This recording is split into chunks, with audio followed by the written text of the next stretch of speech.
రేవంత్ రెడ్డి ఆ స్థాయిలో లేడు. ఒకవేళ ఆ స్థాయిలో ఉంటే మీ బ్యాచ్ మీకు ఓట్లు ఉంటారు కదా కొంతమంది, వాళ్ళు మీకు హెల్ప్ చేస్తారు, ముందే చెప్పేస్తారు బాబు ఇలా ఉంది నీకని. అక్కడ అలాంటి పరిస్థితి లేదు కదా. ఏవైనా రేవంత్ రెడ్డి గారు నేను దుడిచేస్తాడండి, ఏం అనుమానం లేదు. ఎందుకంటే అతను మాటు వేసిన పులి, ఆ వేట మామూలుగా ఉండదు. అంటే మీద పడిపోయి కరిచేసి రకం కాదండి, సమయం కోసం వేచి చూస్తున్నాడు. అతని సమయం వచ్చేసింది. మంచి గురిగల వేటగాడికి సమయం చిక్కిందంటే వేటాడేస్తాడు. ఆ వేటకి చిక్కి విలవల్లాడతారు మీరు. అదే జరుగుతుంది ఇప్పుడు. మీరు గట్టిగా మాట్లాడితే మళ్ళీ సాయంత్రానికి పోలీసులు వచ్చి నోటీస్ ఇస్తారు, ఇది కూడా మీ మీద కేసు ఉందంటే మీరు అదేదో దొబ్బేశారంట కదా అని అడుగుతారు. ఇప్పుడు ఫోన్ ట్యాపింగ్ విషయంలో వీళ్ళు ఎవరిని మాట్లాడొద్దు అంటున్నారు. ఇందుకు మాట్లాడకూడదు? నిజమే, రాజకీయ నాయకులుగా మీరు అధికారంలో ఉన్నప్పుడు మీ మంత్రులుగా ముఖ్యమంత్రులు మీకు సంబంధం లేదని మీరు అనొచ్చు. మరి ఫోన్ ట్యాపింగ్ చేస్తే మీరు ఏం పీకుతున్నారు?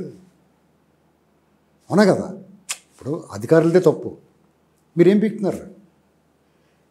ఇప్పుడు రాజకీయ నాయకుల మీద, ఇప్పుడు తీవ్రవాదుల మీద, ఉగ్రవాదుల మీద, యాంటీ సోషల్ ఎలిమెంట్స్ మీద పెట్టాల్సిన నిఘా ప్రజాప్రతినిధుల మీద, వ్యాపారస్తుల మీద, రియల్ ఎస్టేట్ వాళ్ళ మీద, సినిమా తారల మీద పెట్టి వాళ్ళని ఒక రకంగా మీరు బ్లాక్మెయిల్ చేశారని మా వార్తలు వస్తున్నాయి.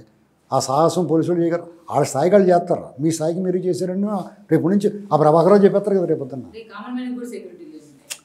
అంచేత ఇది మీరు ఈ ఎదటండి అంటాం మానేయాలి ఫస్ట్. దీన్ని ఎలా సరి చేసుకోవాలో రేవంత్ రెడ్డి గారితో డీల్ మాట్లాడుకోవాలి అంతే మీరు. ఈ పరిష్కారం అదే. మీ డబ్బులు ఏంటండి సగం ఇచ్చేస్తారో బాబు అని అతను ఒప్పుకోకపోతే 300 ఇచ్చేయాలి.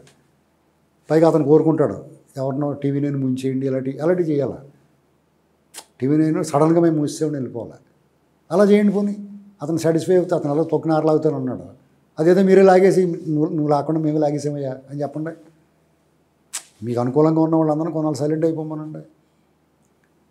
అలాగే అతను మెప్పించండి, అంతేగాని అతను బెదిరించి భయపెట్టి ఉద్యమం చేస్తారంటే మీరు ఉద్యమం ఎవరిని చేయనిచ్చారు? మిమ్మల్ని చేయనిస్తానికి ఎవరు నిరసన చెప్పనిచ్చారు? మిమ్మల్ని చేయనివ్వటానికి, నిరసన చెప్పనివ్వటానికి. కాబట్టి మీ దారులన్నీ మీరు పులి మేక ఆటలాగా మీరే మూసుకుంటూ వచ్చేసారు. ఒక గళ్ళు చిక్కడిపోయారు మీరు. అది తెలుసుకోవాలి. ఇప్పుడు మీకు సంక్షోభం వచ్చినప్పుడు పాదరసంలో పనిచేయాలి బుర్ర. అది చంద్రబాబు గారు పనిచేస్తుంది కాబట్టి ఆయన సర్వైవ్ అయింది పార్టీ. మీరు సంక్షోభం వచ్చిన ఇంట్లో దాక్కుంటారు. మీరు సంక్షోభంలో కూడా మీరు అదొకటి మీద నిందలేస్తారు. తప్పు మీదని ఒప్పుకోరు మీరు. చంద్రబాబు గారు నేను అంత తప్పు చేశాను అన్నాడు ఓడిపోయినప్పుడు.